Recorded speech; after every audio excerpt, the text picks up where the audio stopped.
అందరికీ నమస్తే.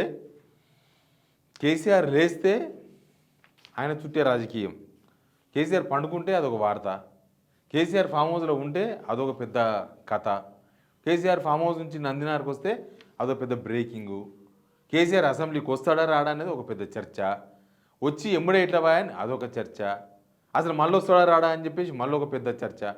మొత్తం తెలంగాణ రాజకీయాలు, తెలంగాణ మీడియా మొత్తం కేసీఆర్ చుట్టే తిరుగుతుంది. ఇది ఎందుకు కేసీఆర్ చుట్టే తిరుగుతుంది? నిజంగా 2 సంవత్సరాలైంది, వాళ్ళు ఓడిపోయారు కదా.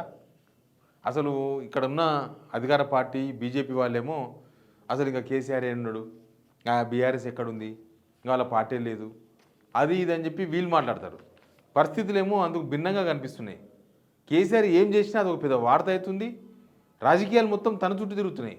తను ఏం చేయకపోయినా సరే తన చుట్టే తిరుగుతున్నాయి రాజకీయాలు. నిజానికి రాజకీయాలైనా పరిపాలన అయినా ఎవరి చుట్టూ తిరగాలి? పరిపాలన ఏమో ప్రజల చుట్టూ తిరగాలి, రాజకీయమేమో అధికార పార్టీ వైపు, అధికార పార్టీ చుట్టూ తిరగాలి. అంటే మొత్తం అధికార పార్టీ సెంట్రిక్గా జరగాలి రాజకీయాలు.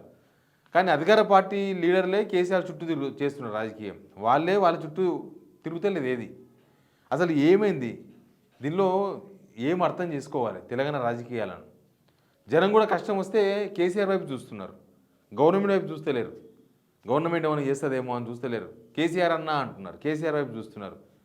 అది ఏం జరుగుతుంది రాజకీయాలలో? అన్ని అంశాలు క్లియర్గా మాట్లాడదాం. అంతకన్నా ముందు వీడియో షేర్ చేయండి, సబ్స్క్రైబ్ కూడా చేయండి. నిజంగా కూడా ఇప్పుడు బీఆర్ఎస్ గవర్నమెంట్ ఉండే 10 సంవత్సరాలు ఉన్నప్పుడు గవర్నమెంట్ చుట్టే వార్తలు, గవర్నమెంట్ ఏం చేస్తుంది, గవర్నమెంట్ ప్రజలకి ఏం చెప్తుంది, ప్రజలు గవర్నమెంట్ ఏం అడుగుతున్నారు, లేకపోతే గవర్నమెంట్ మీద ఏం నిరసన తెలుపుతున్నారు జనం, లేకపోతే గవర్నమెంట్ ఇంకా ఏంది కొత్త కొత్త స్కీమ్స్ ఏమైనా తీసుకొస్తున్నదా, అసలు వాళ్ళ పార్టీలో ఉన్న రాజకీయం ఏంది, దీని చుట్టూ నడిచేది.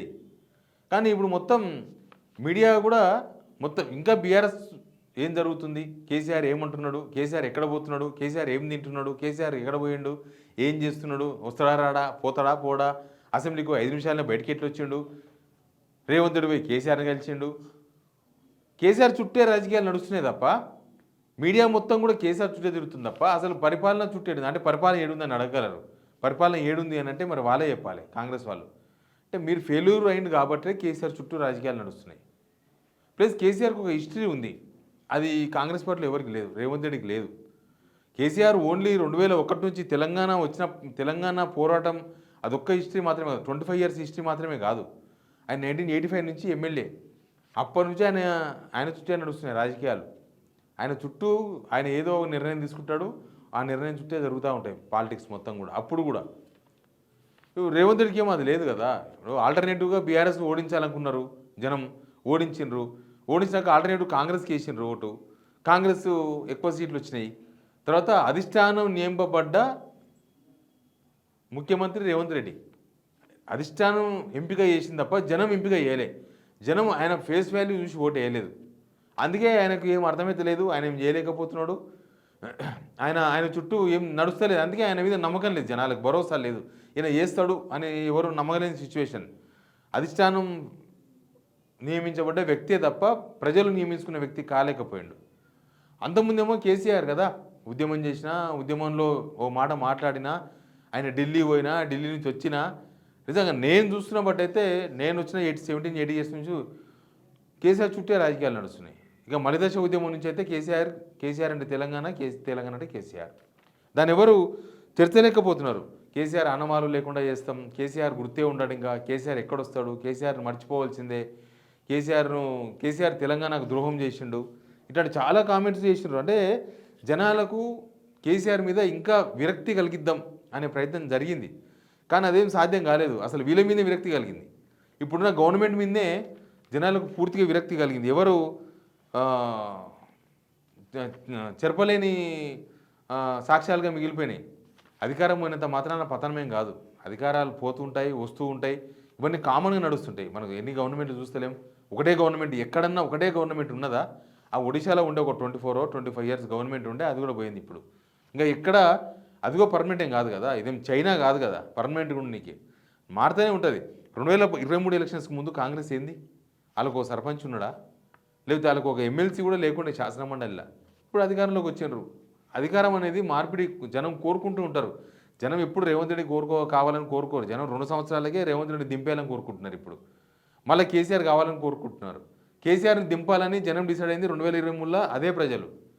కాబట్టి అధికారం అనేది శాశ్వతం కాదు. అధికారం పోయినంత మాత్రాన ఇంక మొత్తం పతనం అయిపోయినరు, ఇంకా వీళ్ళు లేరు, వీళ్ళ కథ లేదు. ఇదంతా అండర్ ఎస్టిమేట్, కేసీఆర్ని అండర్ ఎస్టిమేట్ చేసే ప్రయత్నం చేసినట్టుగా కనిపిస్తుంది. నిజానికి 2 సంవత్సరాల గవర్నమెంట్లో జనమంతా కేసీఆర్ మర్చిపోయి రేవంత్ వైపు చూడాలి. ఆయన ముఖ్యమంత్రి అయింది కాబట్టి. కాంగ్రెస్ గవర్నమెంట్ వైపు చూడాలి.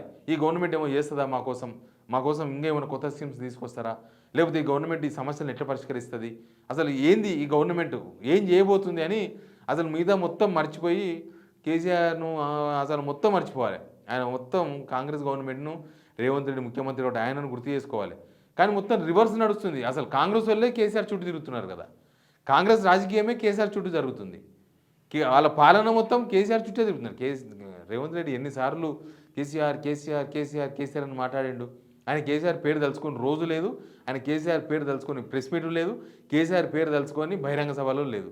ఒక్కసారి కాదు, ఒక్క 20-25 నిమిషాల బహిరంగ సభలో ఒక 10 సార్లు 15 సార్లు ఆయన తలుచుకుంటాడు. ఎందుకు ఈ వార్త అంటే, నిన్న ఆయన ఇంటికి ఎంతమంది వచ్చారు? 4 గంటలలో 1000 మంది వచ్చి కేసీఆర్ని కలిసిపోయారు. ఆయన తలుచుకుంటే తెలంగాణ జనమంతా వచ్చి ఆయనే కలిసి తట్టున్నారు. ఆయన జనాలకు పోవాల్సిన అవసరం కూడా లేదు. అట్లా ఉంది సిచ్యువేషన్ రాష్ట్రంలో. అట్లాంటి పాలిటిక్స్, తర్వాత రాష్ట్ర ప్రజల మూడు అట్లా కనిపిస్తుంది. అసలు కేసీఆర్ గారికి అవకాశం ఇస్తే 4 గంటలు 1000 కాదు, ఎవరికి తెలియదు ఇన్ఫర్మేషన్, ఏదో కొద్దిమంది తెలిస్తే పోయారు. ఆయన కలుస్తున్నాడు అని తెలిస్తే ఫామ్ హౌస్ నిండిపోతుంది కేసీఆర్ దగ్గర. అది నిజంగా కూడా కాంగ్రెస్కు చాలా భయంకర. ఈ మధ్య జరుగుతున్న పరిణామాలంతా కూడా కాంగ్రెస్ను టెన్షన్ పెట్టిస్తున్నాయి. ఆయన ఆరోగ్యంగా బయట ఉండడం, ఆయన ఆరోగ్యంగా కలవడం, ఆయన 1000 మందిని కలిసినప్పుడు కూర్చున్నాడంట, దాన్ని వైరల్ చేస్తున్నారు వీళ్ళు. చూసినరా ఆయన ఆరోగ్యం బాలేదు కాబట్టి కూర్చున్నాడని. రేవంత్ రెడ్డి పర్టికులర్గా కూర్చొని ఒక అరగంట సేపు ఒక దాని మీద రివ్యూ చేయలేడు, కూర్చోలేడు, ఆయన నిలబడలేడు కూడా. ఒక అరగంట సేపులా ఆయన వెళ్ళిపోతే ఆ రివ్యూ క్లోజ్ అయిపోతుంది. ఆయనకు అంత ఓపిక లేదు. ఆ కూర్చొని ఆయనకు నడుము నొస్తావో ఏం నొస్తావో. మనమే కొద్దిసేపు కూర్చోలేమో, గంట సేపు నిలబడితే నెక్స్ట్ ఏడరాయిందని చూస్తాం కూర్చోనికి. ఆయన కూర్చున్నాడు, అట్టేట కూర్చున్నాడు. ఆయన ఆరోగ్యంగా బాగాలేకపోతే ఆయన చూసుకుంటాడు. వీళ్ళకెందుకు ఇంట్రెస్ట్? కాంగ్రెస్ వాళ్ళకి ఎందుకు ఇంట్రెస్ట్? ఆయన ఆరోగ్యం బాగాలేకపోతే మీకు కలిసి వస్తుంది అనుకుంటున్నారా? మీకేం కలిసి రాదు. ఆయన ఆరోగ్యం ఆయనకు తెలుసు, మీకన్నా ఎక్కువ చదివిండి ఆయన. ఇట్లాంటి చిల్లర ఆలోచనలు చేస్తుంది గవర్నమెంట్ తప్ప అసలు విధానపరంగా ఆలోచన లేదు. విధానపరంగా కేసీఆర్ మర్పించాలనుకున్నప్పుడు, అసలు కేసీఆర్ గురించే చర్చ జరగదు అనుకున్నప్పుడు మీరు ప్రజల గురించి ఆలోచించాలి. ప్రజల చుట్టూ మీ పరిపాలన చేయాలి. ప్రజలు సెంటర్గా మీ ఆలోచనలు ఉండాలి. మీకు ఆలోచనే లేదు. అసలు గవర్నమెంట్ మీద ఉందా? అసలు మీరు గవర్నమెంట్ ఉన్నారా, ప్రతిపక్షం ఉన్నారా, మీకే అర్థం కాని సిచ్యువేషన్. జనం అయితే ఎప్పుడో మర్చిపోయారు మీ గవర్నమెంట్ను. అసలు ఈ గవర్నమెంట్ ఉన్నా ఒకటే, లేకున్నా ఒకటే. అసెంబ్లీలో పోయి రేవంత్ రెడ్డి కేసీఆర్ని కలిస్తే ఎత్తుకు పై ఎత్తు. అంటే కేసీఆర్ అసెంబ్లీలో మొత్తం చర్చ తన మీద జరగాలని కోరుకుంటే రేవంత్ రెడ్డి దాన్ని డిస్టర్బ్ చేస్తూ దానికి కావాలని పై ఎత్తులేసి పోయి కేసీఆర్ని కలిసిండు అని కొంతమంది మాట్లాడుతున్నారు కాంగ్రెస్ వాళ్ళు. అసలు అదో ఎత్తు, అదొక పై ఎత్త? దానివల్ల జనాలకి ఏమైనా వచ్చిందా? రేవంత్ రెడ్డి కేసీఆర్ని కలిసిండు, రైట్, అయితే ఏమైనా వచ్చిందా? దాని మీద జనాలకి ఏమన్నా, ఎవరికైనా దొరికిందా, ఎవరికైనా ఉద్యోగం దొరికిందా, ఏమైనా దొరికిందా? మీ పరిపాలన స్థానంలో ఉన్నవాళ్ళు అంత చిల్లరగా ఆలోచిస్తే జనం మిమ్మల్ని అంతకన్నా ఎక్కువ చిల్లరగా ఊహించుకుంటున్నారు.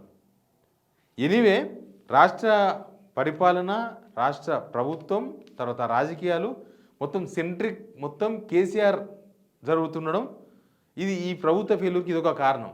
వీళ్ళు సరిగ్గా పరిపాలిస్తే కేసీఆర్ గుర్తుంచుకోకుండారేమో, కానీ వీళ్ళ ఫెయిల్యూరు ప్లస్ వీళ్ళే కేసీఆర్ వైపు చూడడం, అసలు అధికార పార్టీయే కేసీఆర్ కేసీఆర్ కేసీఆర్ అని జపం చేస్తుండడం. కేసీఆర్ నిన్న మొన్న కలిసిరు కదా లీడర్లను. నేను అడిగిన, కేసీఆర్ కలిసిరు కదా, ఏం మాట్లాడిండని.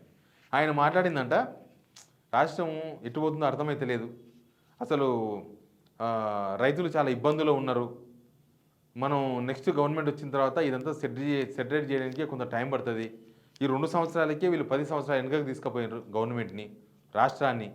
మన రాష్ట్రం మీద అందరికి అక్కసు ఉంటుండే, పక్క రాష్ట్రం ఏపీ వాళ్ళకు, ఢిల్లీలో ఉన్న వాళ్ళకు వీళ్ళకు తెలంగాణ రాష్ట్రం అట్టెట్లయితుంది అని ఒక అక్కసు ఉంటుండే. ఇప్పుడు అక్కసు కాదు, వాళ్ళంతా ఫుల్ సంతోషపడుతున్నారు తెలంగాణను చూసి, ఇంత దౌర్భాగ్యమయంగా పరిపాలిస్తున్నారు. నిజంగా కూడా అధికారం మార్పిడి జరిగిన తర్వాత, అంటే కాంగ్రెస్ అధికారంలోకి వచ్చిన తర్వాత 15 డేస్కి అనుకుంటా టీవీ9 ఇంటర్వ్యూకి ఇచ్చినారు కేసీఆర్. ఇచ్చినప్పుడు ఆయన ఒక మాట అన్నాడు, చిన్న వయసులో మంచి అవకాశం వచ్చింది, తెలంగాణను ముందుకు నడిపించాలని కోరుకుంటున్నా. ఒక పెద్ద మనిషి ఎంత మంచి మాట అది. అది రేవంత్ ఉద్దేశించి అన్నాడు. ఒక చిన్న ఏజ్లో మంచి అవకాశం వచ్చింది, ఒక ముఖ్యమంత్రి అయ్యే అవకాశం వచ్చింది.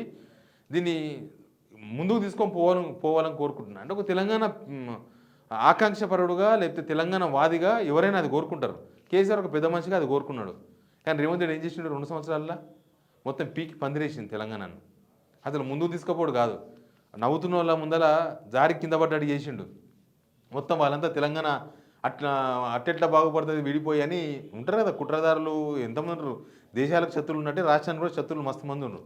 వాళ్ళందరూ తెలంగాణ ఎట్లా బాగుపడుతుంది అని కోరుకున్న వాళ్ళ ముందర మేమేం బాగుపడం, మేము జారి పడతామని చెప్పేసి రేవంత్ రెడ్డి మొత్తం తెలంగాణను ఇట్లా చేసిండు లాస్ట్కి. అందుకే అందరు కేసీఆర్ వైపు చూస్తున్నారు. Please subscribe.